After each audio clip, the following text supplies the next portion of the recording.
Hello, everyone. This is Tom Fox. I'm the Compliance Evangelist, and I'd like to welcome you to episode 14 of Across the Board, a podcast which focuses on the board of directors, corporate governance, and the strategic management of risk by a board of directors. Today, I have with me Joel Solomon. Joel is a well-known venture capitalist who's been investing funds for literally decades, and he has focused on mission venture capitalism. We talk about his new book, The Clean Money Revolution, how clean money investing is different than other types of investing, what he sees as a role for boards of directors of public companies in contributing to the clean money revolution, and the need under ESG, mission venture capital, and capitalism, and the clean money revolution for corporate initiatives now more than ever. It's a fascinating exploration of the use of capitalism to help move the ball forward. Across the Board is a part of the Compliance Podcast Network. Hello, everyone. Tom Fox back again for another episode. And today you are in for a real treat. Not only do we have a fellow Southerner on the line, even if he doesn't live in the South anymore, or at least in the southern part of the United States, we have Joel Solomon, who has a new book out, The Clean Money Revolution, subtitled Reinventing Power, Purpose, and Capitalism. So, Joel, first of all, thank you for taking the time to visit with me today and the audience. It's my total pleasure. So, Joel has been in investing and investment for many years and has now moved towards something we call mission venture capitalism that he is going to tell us about. But first of all, I wanted to, I guess why don't we just start there, Joel? Why don't you tell us what mission venture capitalism is and how you were able to engage in it? The premise comes from my belief that we've created a lot of wonderful things with human ingenuity, and we've also created some problems that we may not have even understood when we began building the economy that we have today. And we know that in many different situations, whether it's soil loss, species loss, ocean acidification, climate, all kinds of issues now that are happening on the planet. And we could also move from environmental to greater disparity between those of us that have prosperity and those who don't. And all of this combines in such a way that with our current knowledge and understanding of science and what happens when a population goes from under 3 billion when I was born to second half of 7.5, almost to 8 billion now, and that's predicted to continue going, that we need to be smart about the future and the long term. So mission venture capital is simply a way to distinguish this part of venture capital that is looking for companies, in our case, in organic food and skincare and environmental technologies. And we believe that money, business, and finance can be used to solve many, many of the problems on the planet. And this is how we do our part, is to put together pools of capital from other people and organizations, and then go out and find great companies to invest in. So, Joel, most of my audience is going to be very familiar with ESG investing. They're certainly familiar with the things that I espouse along the lines of business solutions to not only legal problems, but other problems.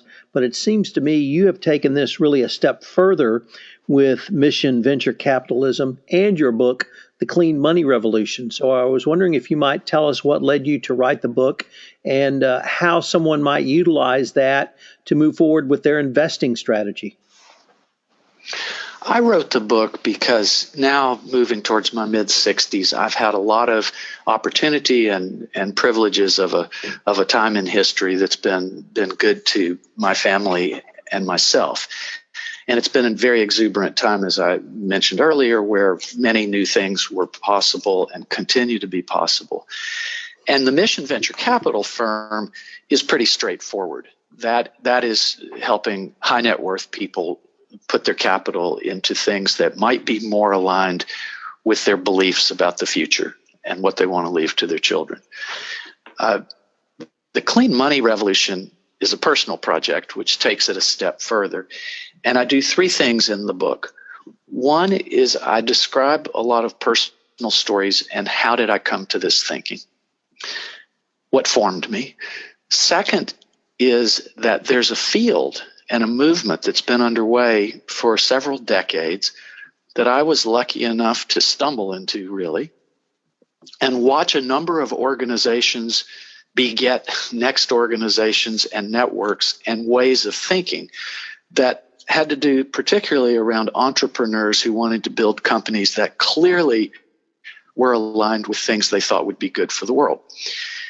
And so I mapped some of that movement, how it happened. I do interviews with really interesting people and tell lots of stories about businesses and organizations and entrepreneurs.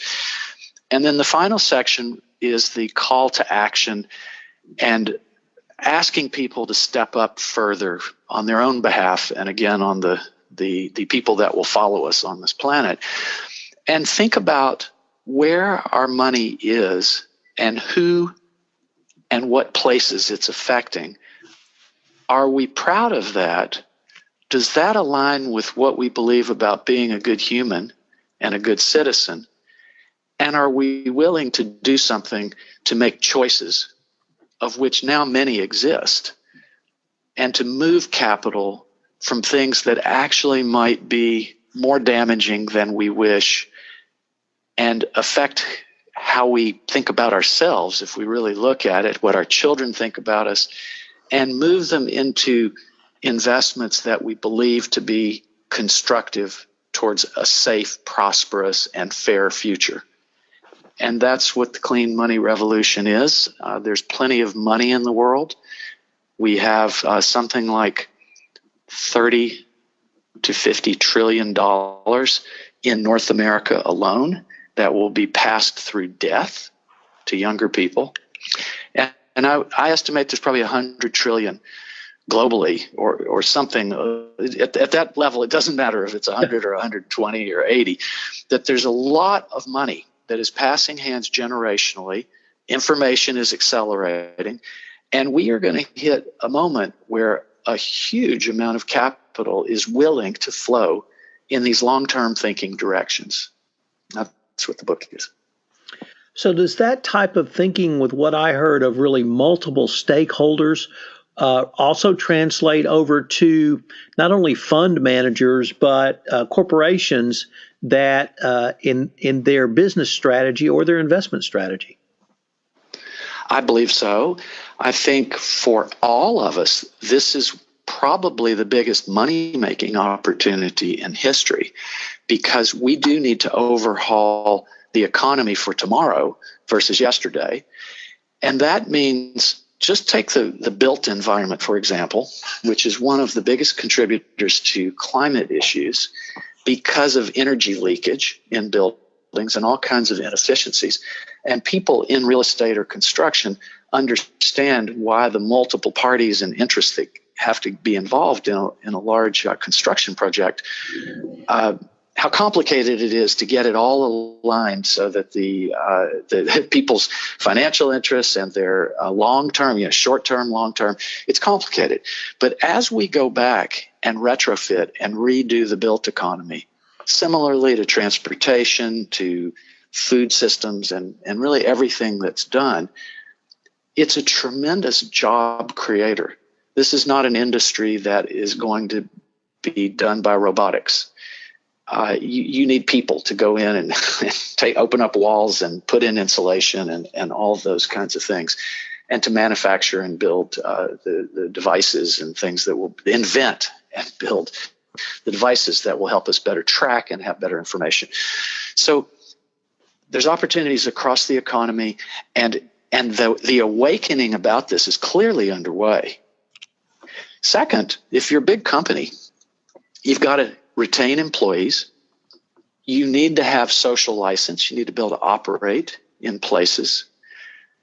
There's more transparency, so it's easier for consumers, investors, and others to know what really any of us are doing. And we we are aware of the challenges that some of our activities from the past are doing. So this all combines to make it, in my mind, attractive, profitable, and meaningful inside our hearts to think this way. So, Joel, I really appreciate your thoughts around, and I think I got this down right, opportunities across the economy. And about 15 years ago, I was driving across West Texas, and I saw a huge wind farm. And the first thing that popped into my head was, there's got to be a serviceman who can crawl up every one of those to work on those rotors. And I thought, what a great business opportunity for a mechanic. And it's really your point on the business retrofit. And I wish more people would really articulate that. All of those are opportunities. And they're opportunities for a more robust economy. They're opportunities for a more fair economy. And they're more opportunities for greater efficiencies, which would indeed help the environment. So to be able to hear those put together in that articulated format, I think it's a very, very powerful message.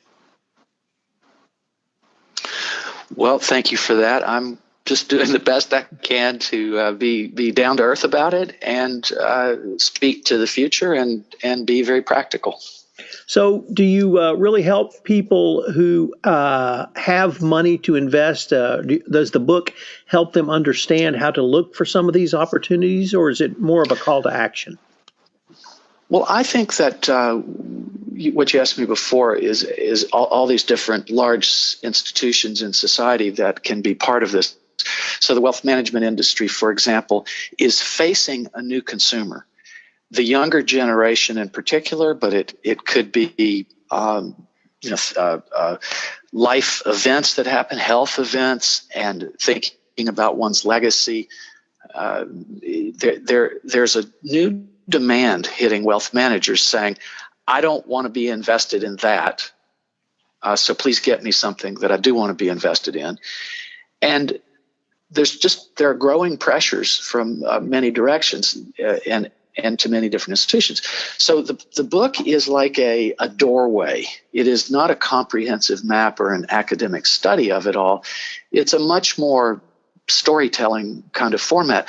But I'm finding that if people go through and read that and see and hear all the stories, they'll understand that that's just a fraction. It's like a little dip in the pond with a little net, of just examples, and to give you a flavor of a world that is going on that is not recognized as much by mainstream major media, but is being seen by companies that need to retain their employees, education system under demands for different kinds of learning.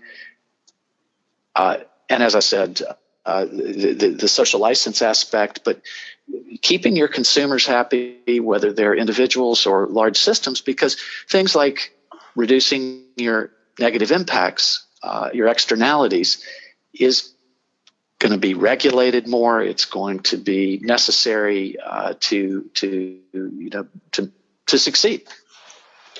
So, Joel, I take a look at risk management quite a bit, and typically from a board of directors perspective. And what I hear you saying is this type of investment strategy is actually a way to manage risk.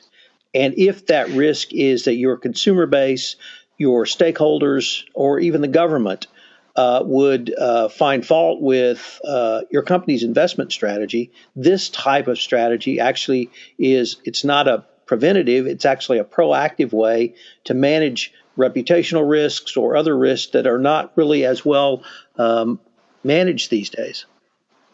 I'll point to two examples that I think bring it home.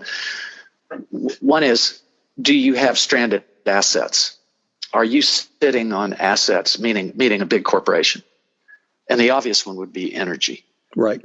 If you're sitting on massive assets in fossil fuels are incredibly precious and important, and they need to be here 1,000 years from now for the highest uses of them. Burning them to heat and to run an automobile, we now know there are alternatives. Those alternatives have challenges as well. But you want to be sure your balance sheet's not loaded up with stranded assets that by tomorrow the value is going to dip. We know the price of renewables is plunging rapidly, and the majority of energy development is starting to happen in renewables. Second, stranded assets, and then I lost that second thought. I apologize for that. I'll just let you. So the really what I got it. Okay. It's about risk. It's risk management. So that's your one risk, and your next risk is that industries and giants are falling faster than ever before. They're rising and they're falling, and you could find yourself antiquated very quickly if you're not adapting to the future. There's nothing new about that. It's just that the pace has accelerated. And that pace, whether through social media, whether through the advanced in communications, or perhaps even a more aware investing community or aware workforce with more millennials, would seem to me to require both senior management in the form of executives in a corporation and indeed the board of directors to take these sorts of concepts that you're talking about into account in their overall strategy going forward. Would you find that to be appropriate as well? Yes, I'll use another example to bring it home, which is we have an increasingly diverse consumer base, workforce, and nation. And that trend is not going to go away. That's going to continue. And the world is becoming that way. So if your customers right now are of a certain demographic and you don't have people involved in your company that understand emerging demographics and their consumer and buying power in various dimensions, that is another risk.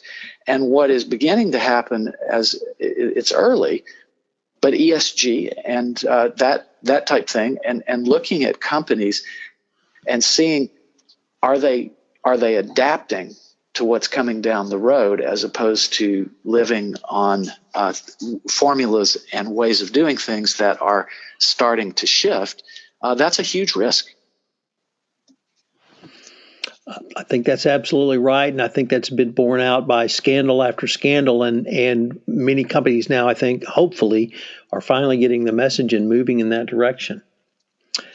Joel, unfortunately, we're near the end of our time, but I'm going to link in our show notes to your site, joelsolomon.org, which has the Clean Money Revolution book for sale and much more information about the book and Joel. But I was wondering if someone wanted to follow up with you directly, could they do so? And if so, how would they do it? They can, I have to say cautiously. I'm getting my time crunch is getting tougher and tougher all the time. But I'm under my name in social media, Joel Solomon. You can also write to that joelsolomon.org. And then Joel at renewalfunds.com is our pooled investment entity, the Mission Venture Capital Firm, and you can find me through there as well. And I will do my very best to respond and be respectful of any inquiries. Well, Joel, I can't thank you enough for taking the time to visit with me. This has been a fascinating interview, and I really hope we can continue the conversation. Hello, everyone. This is Tom Fox again. I'd like to thank you for listening to this episode of Across the Board. If you have listened to this podcast on iTunes, I would greatly appreciate it if you would rate our podcast, as it would help in our rankings and help get the word out about this most unique podcast, which focuses on corporate governance and strategic management of risk at the board of directors level. If you have any questions, you can email me at tfox@tfoxlaw.com. Thanks again for listening to this episode, and I hope you'll join us again for our next episode of Across the Board, a podcast on the board of directors. Across the Board is a part of the Compliance Podcast Network.